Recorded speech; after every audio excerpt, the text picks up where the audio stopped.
તો ફાઇનલ દોસ્તો ઉડે તો બાવરિયામાં હવામાં આપણે ઉપડી જાય વાડી કો રાજ ગલુડિયા વહે નથી કારણ કે ગલુડિયાની ખબર હતી કે આ લુખો આપણે હાટું શું લાવ્યો હોય આપણે જતા આપણી વાડી કોને હમે થકી ગયા પલ્સર વાળા ભાઈ આપણને આઘા વહી જાય ને કાઢી જશે આપણે તો આઘા વહી જાય પણ તો અડાડીને વહી ગયા પલ્સર વાળા ભાઈ આપણને અડાડીને વહી ગયા આપણે થઈ વાડી કો હાલતા હાલતા પહોંચી જાય આપણી વાડી અંદર આપણે મિત્ર આપણી વાડી અંદર આવતા રહ્યા હતા ને અંદર આવીને જોયું તો હમણાં દોડતા હતા બે છોકરા કારણ કે આપણે લાતી હાટું નાસ્તો લેવા માટે મિત્ર કેવી બાજી કરે નાસ્તો મિત્ર આપણે એમને દઈને આપણે થઈ ગયા હાલતા પહોંચી જાય આપણે વાડી આવીને તો મિત્રો આપણે ગોઠલી તો તરત હાથ જન્મનો હાથી આપણો પાવડા ના આવીને તો પાવડો ડકતો હતો એ તો હાલે ને મિત્રો આપણે પાવડા લઈને ઉપડી ગયા આપણી ઓડી પર પાવડા લઈને જતા હતા વિચાર કરતા જતા હતા અહીંયા જઈને ગોતો પડશે ખીલો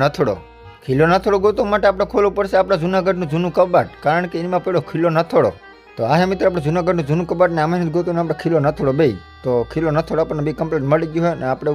ઉજી આપણા પાવડા આગળ ને પાવડાને કનેક્શન ઊંધો મનસો દેવા ધબ ધબાટી ધબ ખીલો બહાર દઈશું હરખી રીતનો તો દોસ્તો પાવડો આપણે હરખી રીતનો કમ્પ્લીટ બહાર દીધો હોય અને પાવડો લઈને વજે આપણે નાકે આવીને જોઈએ તો નાકું ભરી રહ્યું તો ફટાફટ જઈને નાકું વાળી લઈશું તો દોસ્તો હવે આપણે ફટાફટ નાકું વાળી લઈશું કારણ કે નાકું ભરી રહ્યું પૂરું છે ને જો પાણી જાય બહાટીને તો આપણે વાડી આવી જાય આપણે બનાવીને આપણે થઈ રહ્યું પાવાનું તો હવે આપણે જઈને મોટર કર્યો છે બંધ અને પછી ઉપડી જઈશું ઘરકોર તો દોસ્તો આ આપણું ટાટરને મારી દઈશું ખોદો મોટર કરી દઈશું બંધ મોટર બંધ કરીને આપણે ઉપડી ગયા આપણા બગીચામાં પાણીનું એકાદું સીન લઈને આપણે ઉપડી ગયા ઘરકોર અને જો કિસ્સા ભાઈ અને બાઇક લઈને આવે છે તો આપણે થઈ જઈશું ઘરકોર બાઇક લઈને હાલતા